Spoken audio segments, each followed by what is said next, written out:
Todos necesitamos servicios financieros adecuados y a un costo razonable.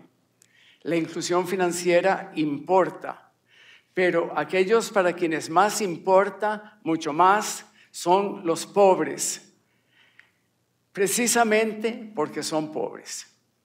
Con sus ingresos insuficientes, volátiles, impredecibles, sin transacciones financieras, los pobres no sobrevivirían. Dependen de fuentes informales, amigos, parientes, la libreta de la pulpería, guardan dinero en un florero, acuden a prestamistas. Estas fuentes informales son muy costosas, muy riesgosas, no cubren suficientemente sus necesidades. Las finanzas informales no sacan a nadie de la pobreza. Los pobres verían mejorado su bienestar si tuvieran acceso a servicios financieros institucionales, pero enfrentan numerosos obstáculos para lograrlo. Y las entidades financieras encuentran numerosos obstáculos para llevarles los servicios a los pobres. En el mundo hay alrededor de 3.000 millones de pobres. 2.000 millones no tienen acceso. En América Latina, más de 250 millones de adultos están excluidos del sistema financiero. La inclusión financiera importa, pero enfrenta demasiadas barreras. ¿Cómo superarlas? Esta pregunta me la hacía como estudiante de doctorado en los 70s en Stanford. 20 años antes, en los 50s, reunidos en Berkeley, expertos en crédito rural de todas partes del mundo, llevaron relatos sobre la situación en sus países. Esos relatos fueron recopilados en 2 gruesos volúmenes que me leí. El diagnóstico era unánime. Por un lado, una proporción mínima de la población rural había tenido acceso al menos una vez a un préstamo formal. Por otro lado, la población rural pobre tenía acceso a prestamistas informales, a tasas de interés exorbitantes, en montos muy pequeños, en plazos muy cortos. Este diagnóstico describía adecuadamente una realidad que conocía, pero no me daba ninguna pista sobre cómo solucionarla, el problema. Volví a leer. El diagnóstico exactamente igual otra vez. Los culpables de la exclusión financiera son los banqueros, indiferentes, no les importa, no les gusta arrollarse las mangas, no quieren ensuciarse los zapatos. Y los prestamistas son los culpables de las tasas de interés exorbitantes, son explotadores, en el sur de Asia son vampiros, son coyotes en Centroamérica, son chupacabras en Colombia. Y tuve entonces mi primer momento, Me percaté de que estos relatos atribuían las 2 situaciones a una misma cosa. Los expertos pensaban que se trataba de un problema de voluntad. Los banqueros no tienen voluntad de hacerlo, no quieren.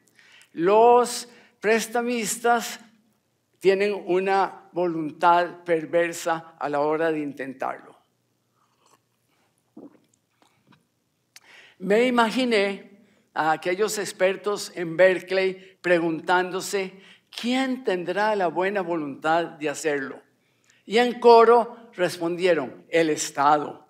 Y ahí nacieron los programas de crédito subsidiado, dirigido, y que fueron el inicio del mito. El mito de la inclusión financiera decretada, dictada por el Estado. Pero no funcionó.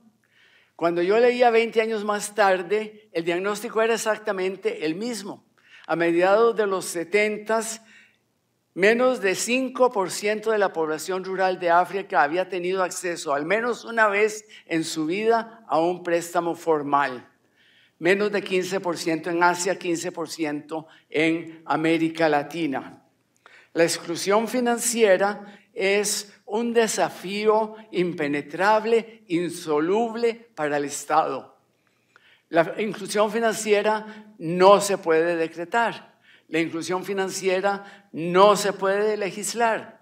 Hágase inclusión financiera, dijo la reina. Tampoco funcionó, no era factible.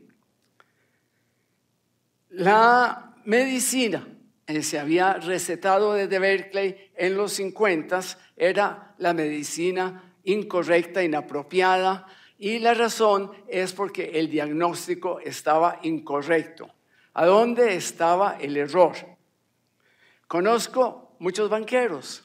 Me costaba mucho imaginarme que dijeran, aquí hay una buena oportunidad de negocios, pero no me interesa.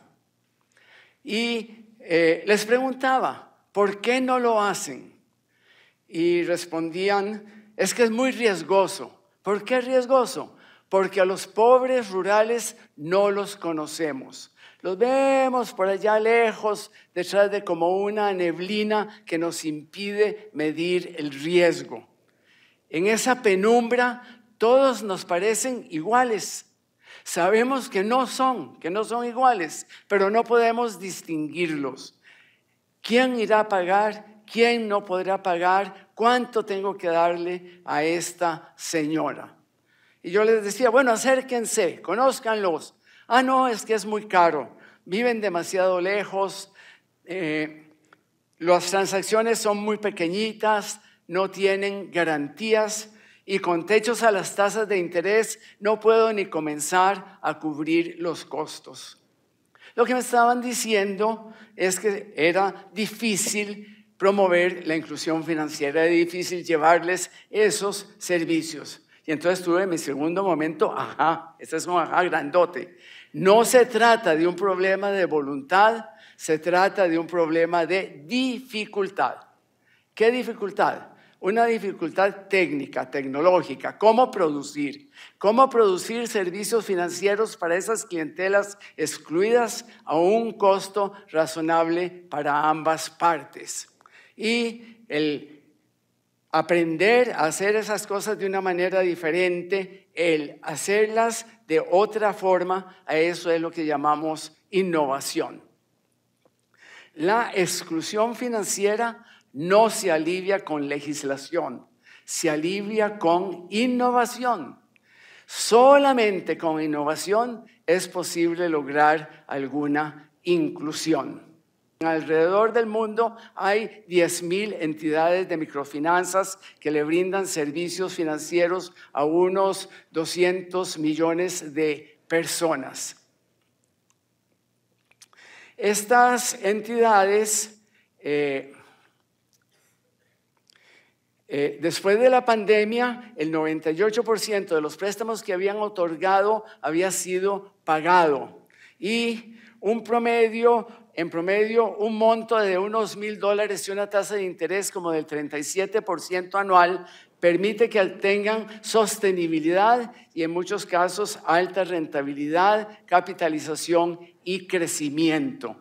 Esta fue no un mito, sino la realidad de la revolución de las microfinanzas.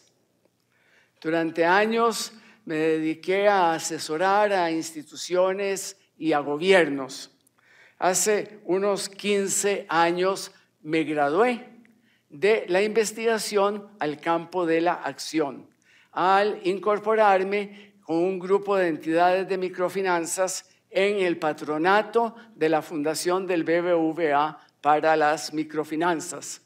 Y desde ese grupo hemos intentado transformar ideas en acciones para llevarles servicios financieros productivos y responsables a clientelas pobres y vulnerables en América Latina. Cuando iniciábamos las labores teníamos alrededor de 300,000 clientes en este grupo de entidades.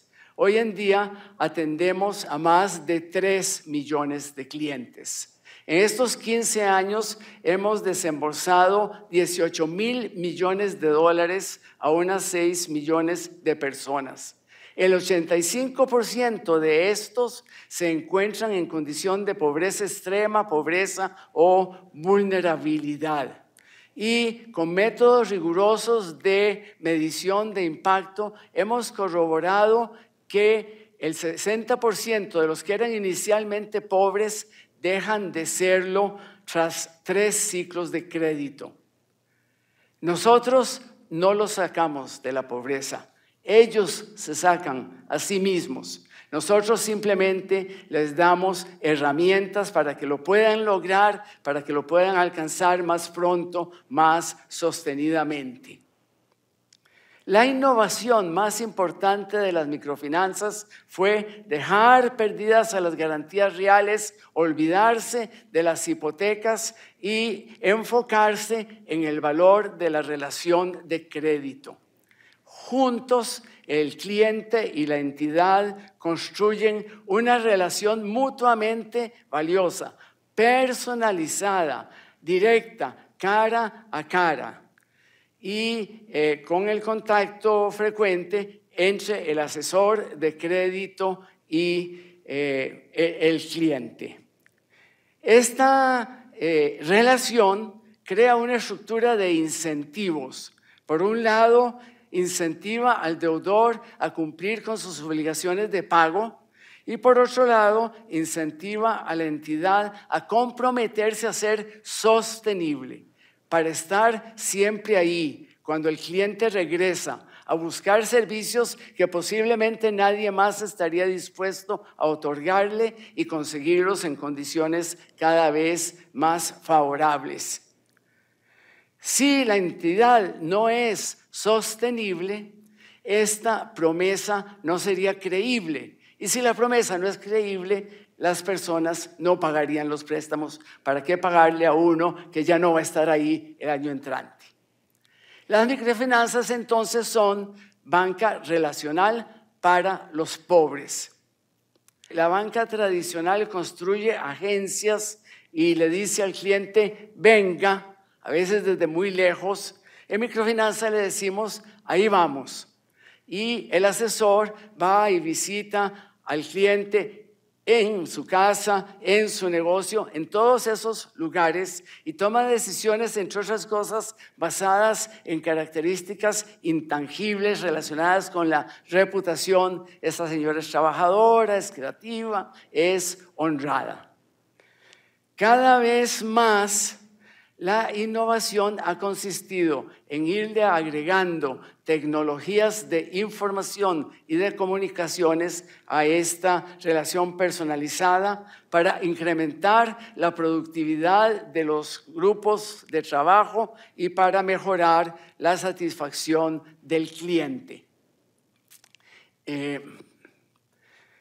Nuestro asesor sale al campo con una tableta en la que lleva cualquier cantidad de datos y de algoritmos y se sienta con el cliente y juntos establecen un flujo de fondos para ese hogar, determinan un monto del préstamo, se genera el contrato que va a suscribir, que se puede firmar con la huella digital, donde las cuotas de pago se pueden hacer por teléfono, en la cuenta de ahorro que tiene el cliente en la entidad o se pueden hacer en una gasolinera o en una tiendita que es uno de los tantos corresponsales de nuestras entidades.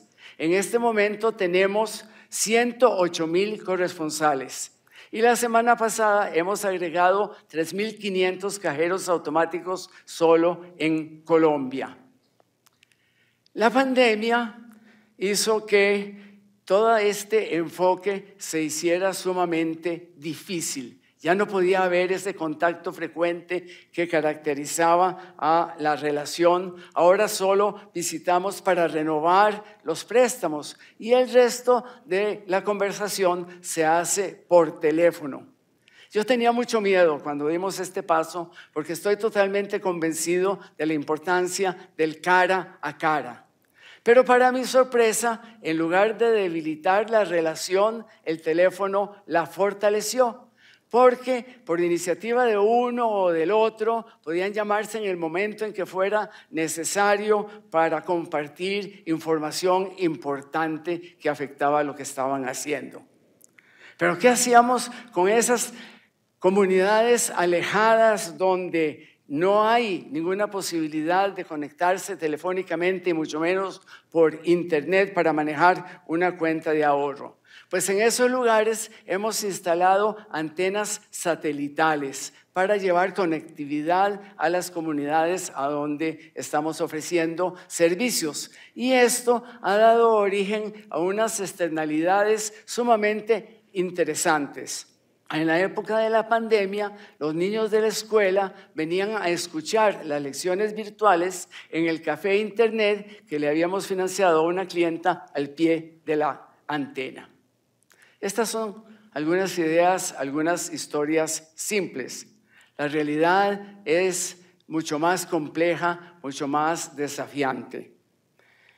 En la época reciente hemos potenciado el modelo de la banca relacional con estas herramientas, adjuntándole estas herramientas digitales para seguir acompañando el cliente. Cuando era joven en Stanford, soñaba con cómo deberían llegar a ser las microfinanzas cuando nacieran. Cuando eventualmente florecieron, agradecí la generosidad de que me permitieron acompañarlas. Y ya con canas me ha tocado transformarlas sin destruirlas. Siempre cara a cara, pero a veces por WhatsApp. Hemos aprendido que sí se puede. No con decreto, sino con innovación. Todo tipo de entidades públicas, privadas, pueden cambiar la manera como hacen las cosas, pueden innovar, pueden de alguna manera impactar el mundo. Si se pudo en Indonesia, en Bolivia, en Guatemala, con pasión y con innovación se podría lograr también en Costa Rica. Decía Eliot que solo aquellos que se arriesgan a ir demasiado lejos logran descubrir cuán lejos pueden llegar. Nosotros todos necesitamos llegar todavía más lejos.